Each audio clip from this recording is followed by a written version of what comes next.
honored to have with us today the Dean of Nursing and Health Professions at Arkansas State University, Susan Hanrahan. Susan, welcome to Let's Talk Jonesboro. Thank you, Bill. I appreciate being here. Well, we're honored. Tell us a little bit about what's going on out there. I toured your facility with you recently, and it is incredible what you have going on at Arkansas State. Well, the College of Nursing and Health Professions is a large college, and people just think we're all nurses, but in fact we have a lot of other health programs. We have nutrition. You saw our very large dietetics lab. We've got physical therapy, occupational therapy, speech-language pathology, we have clinical laboratory science, medical imaging and radiation science, disaster preparedness, emergency management, social work. So, that's an eclectic array of programs. And many of them have specialized laboratories with state-of-the-art equipment. So it's very important when students come that they not only get the best teachers, but the best spaces to be educated in, and then we send them out to the clinical environment where they work with real-life patients prior to graduating from the university. So lots of good choices, good programs, and lots of good educational infrastructure to help support them.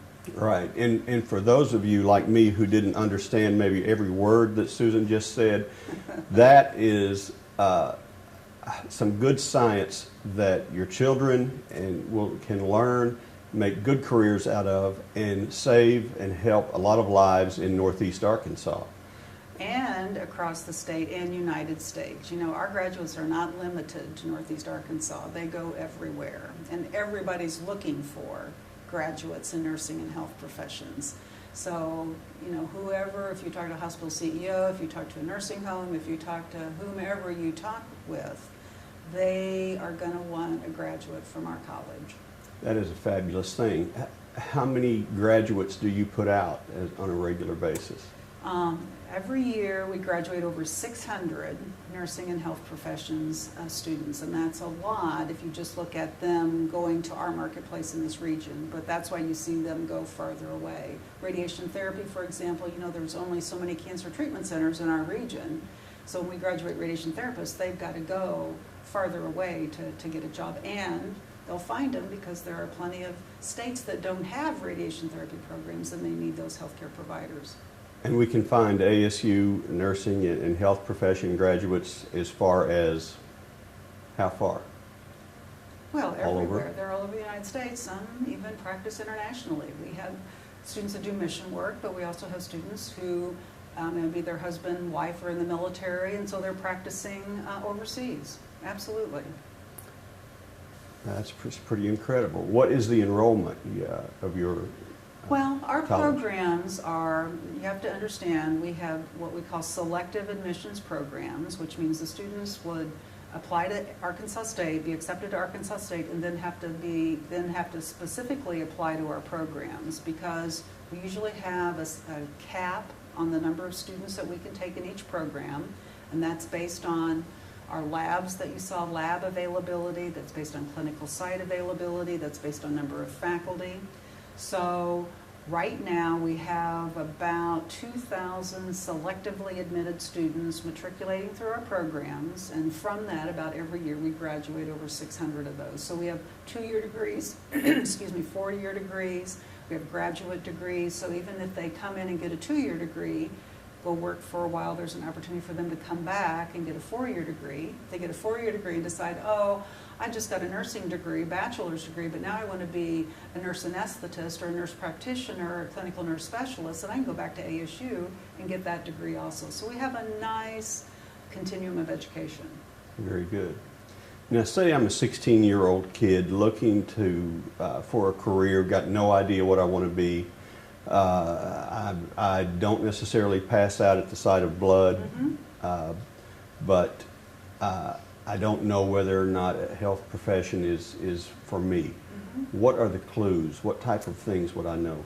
Well, you have to, regardless of what you're doing, you have to work with people. You're going to have people involved, whether you're doing using a sonography machine to do a sonogram, whether you're doing an X-ray, whether you're taking blood. You as an individual might be in a diagnostic area, but you're still going to have to work with a person. So Some work with people more than others, so our diagnostic areas probably have less patient contact than our professions like social work, who do a lot of one-on-one, physical therapy, occupational therapy, speech language. You have to care about people, you have to want to help people, you want to work with them to move to a higher level of functioning. Nurses, of course, do a lot of hands-on care.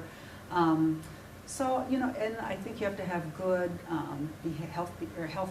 good behaviors. You have to be able to have good communication skills. You have to be moral and ethical and legal. That's all really important. You have to have some science, some aptitude in science and math for many of the professions. So, and there's jobs. There's a lot of jobs in a lot of different environments. You don't just have to work in a hospital. You'll see the career maps for all of these programs are in lots of different venues.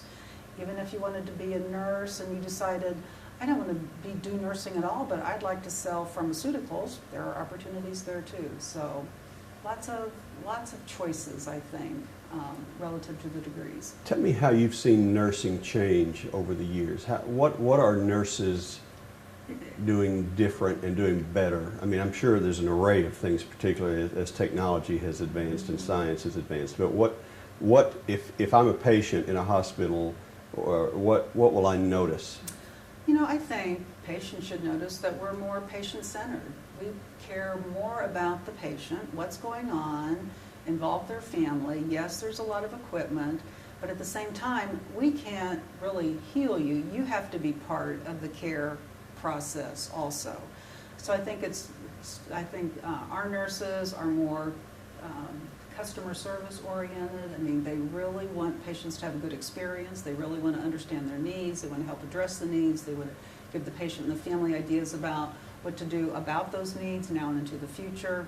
So I think all of that is a lot different. Now, of course, the type of patient that we're seeing now too is more complex. And before, we used to have patients in hospitals for a long time.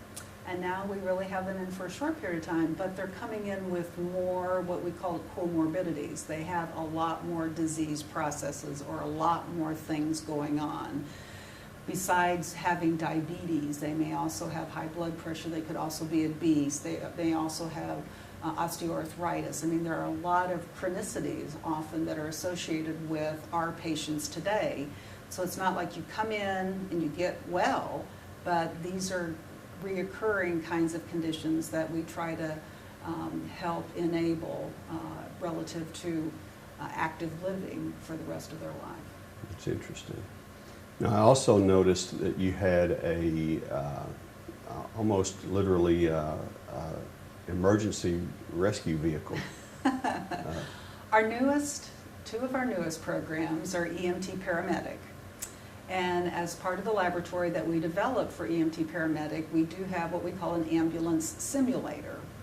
So yes, it looks like the back of an ambulance, but as the only one in the state, this one also moves so that it kind of simulates the ride in an ambulance. And if you've ever ridden in an ambulance, or if you've ever been an EMT paramedic in the back of an ambulance trying to put an IV or something, tend to a patient, it's not a smooth ride. So it really does help our students understand the actual conditions of the kinds of things that they're going to have to do once they go do their practice. Well, that's amazing. And knock on wood, no, I have not been in the back of an ambulance, but I'm sure a lot of people have and would appreciate knowing that the person working on them is comfortable and experienced in that setting. Yeah.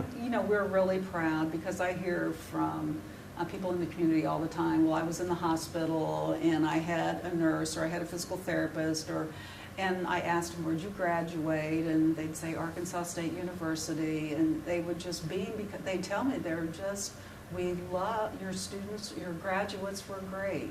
So it just makes us proud that we're doing a good enough job that it impacts not only patient care, but they have these memories too of very good care, and these students just happen to be graduates of our university, so we're very proud of that. That's good. Well, now talk about your staff a little bit, because I know you guys have to stay on top.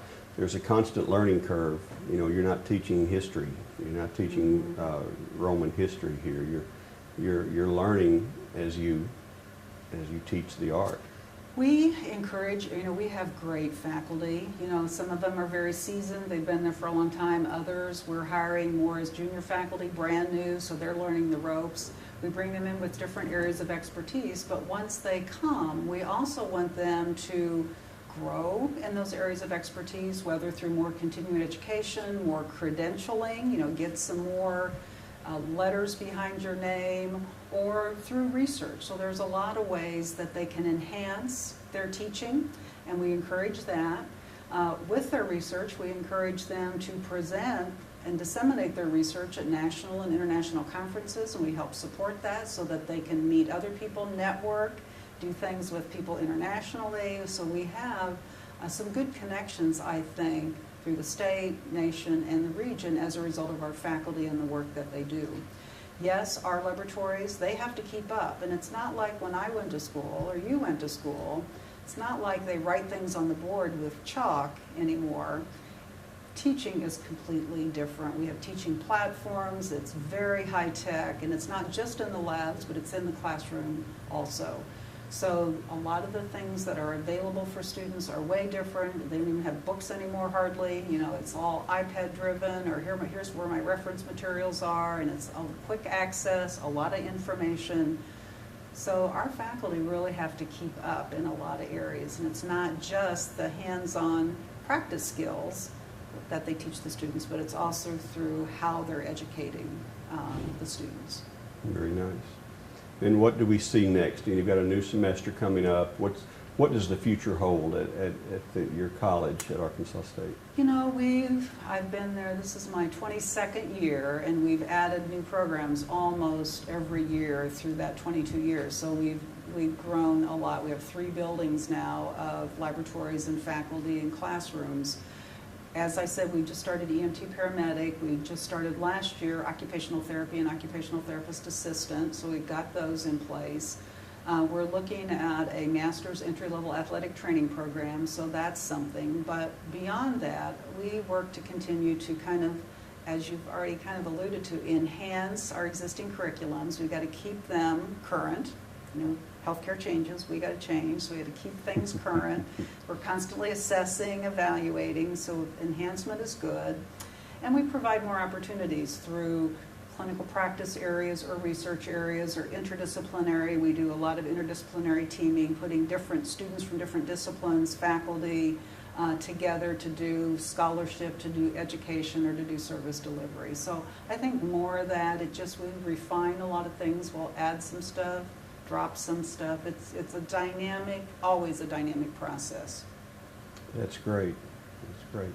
Well, now, if a student wants to find out more about your college, what does he have to do, or Just she? go to the A-State website, astate.edu, and then click on College of Nursing and Health Professions, and you can just go to any one of the departments and figure out where you want to land. So they've got a whole host of information for the different programs within the department, and that'll give you a good sense about what these things are about, what the requirements are, like the prerequisites to get into the program, admissions, who you can contact. There's a lot of contact information on there. So yeah, I'd encourage people to look on the website, find something they might like. If they don't know, just call us and we'll put you with a general advisor and they can talk you through some things.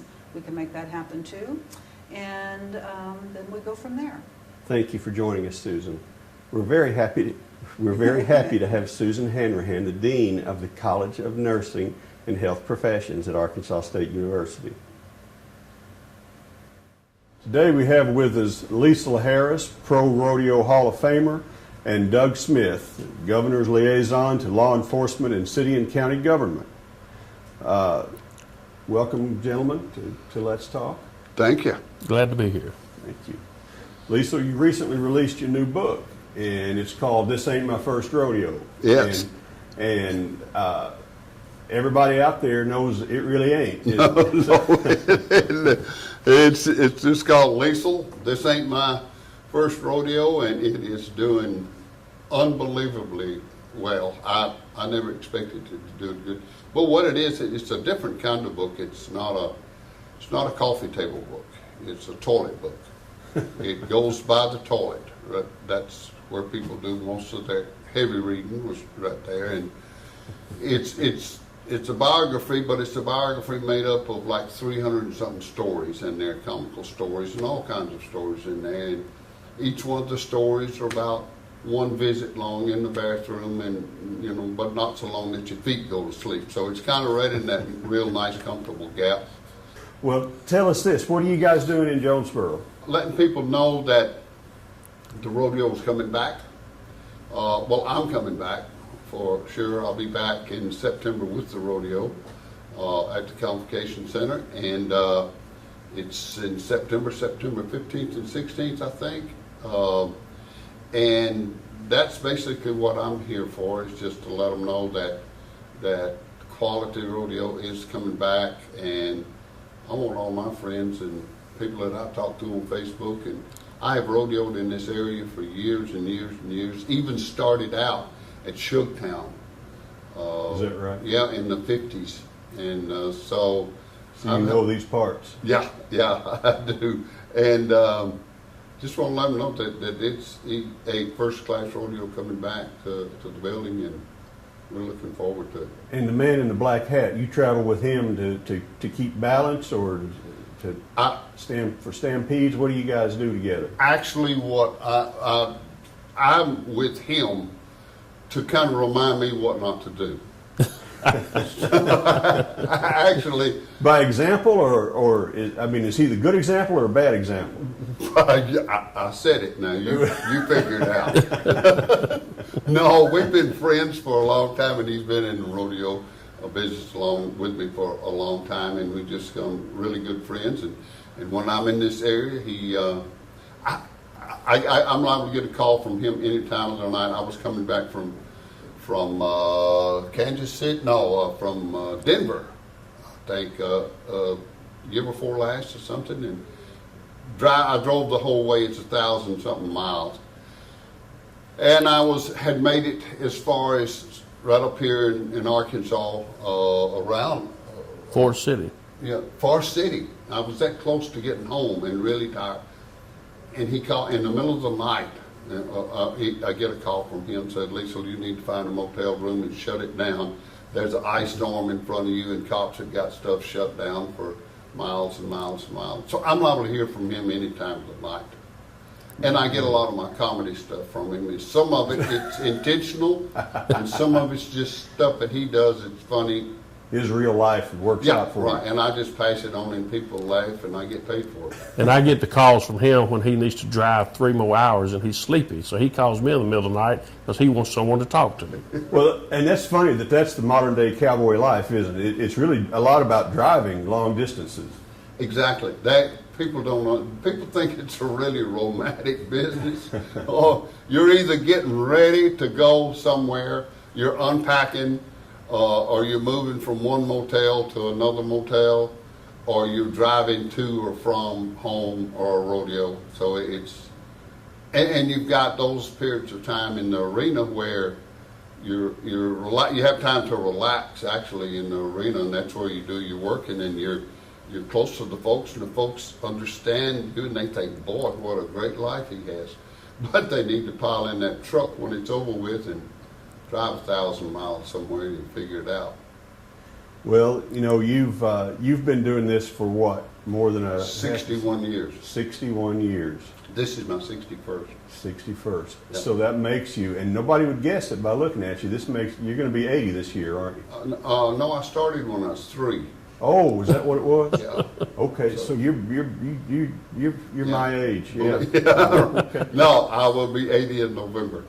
Yeah. Well, you wouldn't know it, and that's. But I think it has. You're still rodeoing. How can you get out there with those? Well, I don't fight bulls anymore. Okay. I quit fighting bulls when I was like 53 or something like that. That's a good age to stop. Yeah, and I was like the oldest bullfighter no other bullfighters ever gone over 50. I mean, they usually, at 40 is a long time. 30, 35, they start to, decide this is a little tough. But my comedy is what's kept me in the business, because when I started, your bullfighting and your clowning had to go together. you could be the best bullfighter in the world, but if you didn't do comedy, you didn't work. They didn't hire you. And nowadays, it's categorized, and you have your clowns that do comedy, and you have your bullfighters that do not know anything about comedy and don't want to know. But bullfighting was so much easier to learn. I learned how to fight bulls in the first 3 years to go to a finals. But I've been studying comedy 61 years, and still it's hard.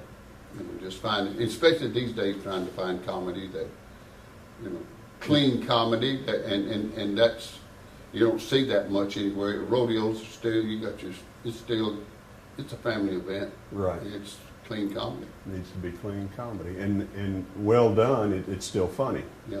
The shock value, I mean, we don't do that in rodeo. If somebody getting bucked off and the bull run them off something, that's the shock. Yes. The comedy, it's family oriented. Well, and when it's well done, sometimes, and you use the phrase bullfighting. I think a lot of times people don't recognize that you're actually bullfighting when you're being funny. Exactly. Well, a lot of people don't understand that bullfighting is actually cowboy protection, and that's what your job is to pull that bull off of a man once he goes down, or once he's got to get off sometime, and it's your job to go in there and make yourself a more desirable target. But in comedy and in bullfighting, one of the differences is when you're fighting bulls, if you make a mistake, bull runs over you, there's a little bit of glory of them coming out there and getting you and carrying you to the gate or whatever. But when a piece of comedy goes sour in the middle of the arena, there ain't nowhere to go. I mean, that's the true pain. It is lonesome out there. You'd like to have a shovel and just dig a hole. That's funny. Have you read the book yet, Doug? I have. It's great. It's a lot of Lecile stories. There's a lot in there he didn't tell. I remind him of, and we might get those in volume 2. Oh, there may be another book coming, you think? Well, there is definitely another one coming. I didn't realize. I thought it would be a one-time deal. I never expected it. And the reason I have been so long writing one, I worked for Loretta Lynn for 20 years. Loretta Lynn owned a rodeo company. People didn't really realize that much. And I worked for her we were real close with her and Doolittle, her husband. And I was with them when they were writing Coal Miner's Daughter. And the writer was an excellent writer. Obviously, went on to make a movie out of it. But he had to be one of the hardest people to be around. I mean, he was every time you turned around, he was there. And I knew Mooney Doolittle could have killed him. I know he wanted to a lot of times. And Loretta got where she just couldn't stand him. And every time after that, somebody asked me about when you're going to write a book. I thought about that. And I think, well, can I live a year? Because it took a year to write it. Yeah. And a year for that guy to write it. So can I live with this dude for a year? No, I don't think so. And they did Ole Miss University did a documentary called Lecile. In fact, it's on YouTube now, or you can pull it up most anywhere, just the documentary. But it's 30 minutes, and the guy that did that, I got along real well with. And he's in charge of documentaries for Ole Miss. And when we got through with it, that did real good. He just asked me one time he said, have you ever thought about writing a book? I said, yeah. I told him the story why I hadn't. But I liked this guy, and he and I got along real well. We kind of had the same kind of, and he said, well, I've never written a book either, but I would like to try it. And I said, well, and he said, I have an idea how to do yours, because the way you tell stories, I want to try to get that to come across in the book. Because he was a video guy, he would come to my place once a week, and we'd sit down for 4 or 5 hours, and he would film me telling these stories. Then he would take that tape and send it to a transcriber. She would then send it back to him, and he would sit and watch the interview and write the story.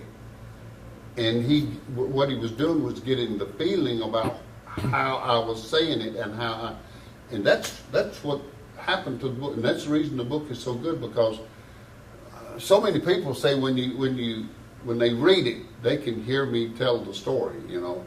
So That's fabulous. yeah, and it works. It's evidently working. That's great. He mentioned Coal Miner's Daughter. You know, Lecile had a movie career also. Were you aware of that? Yes, I did. You were in several movies. You were Yeah. in Walking Tall. Walking Tall. You were in WW and the Dixie Dance Yep. Kings. What Last, else? last Days of Frank and Jesse James. Last Days. I was in 3 Elvis movies. I was in Longest Yard. The original Longest Yard. Yeah, What was your character? I was an inmate. You were. I was a defensive end on the inmate team. Is that right? Yeah. Well, you're a football player too, right? Yeah, and that's what really got me into rodeo. I was waiting to go to college on a football scholarship, and I was out of school that summer, trying to stay in shape, and I heard about this little rodeo over at Arlington, Tennessee, which is just right across the Wolf River from Collierville. But then I went over there to watch it, and I got interested in the bull riding. And I tried riding bulls, and just kept going back every week trying to ride a bull. And they weren't that bad of bulls. And but the bullfighter had a car accident. He was actually from Arkansas.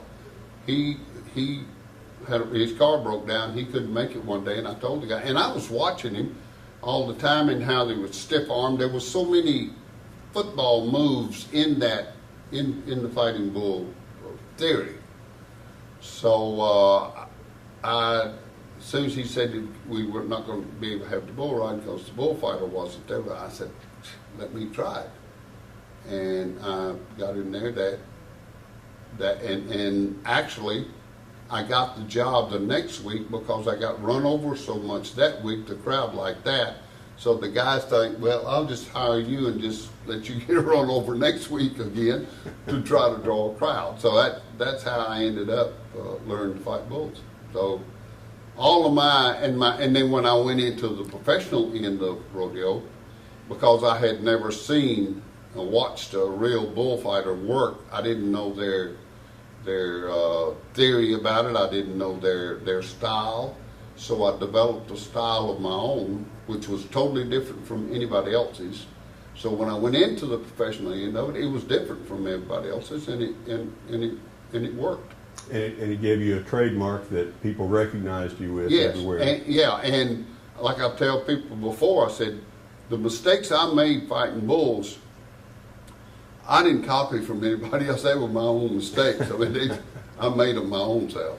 So, but it was just a different style. That people talk about your humor and they've seen you on TV and in movies and at rodeos for a lot of years. And I can tell you right now, you don't look like a clown. You got your shoes look like you're running about a size 12 there. And How about 13s? 13s, okay. I wear 15s in the arena. 15s in the arena, okay. Well, That's another reason I don't fight bulls anymore. I can't get by them with a 15 shoe. that's funny. Thank you guys for joining us. Doug Smith, My pleasure. Lecile Harris. We're so proud to have you on Let's Talk. I am proud to be here. The mayor's, I'm a big fan of his. That's good. He's a big fan of yours, I promise you that. Oh, I know it. And I think this is such a good idea for you all. This is a great idea, Great. this TV show. Well, thank you. Thank you for being on.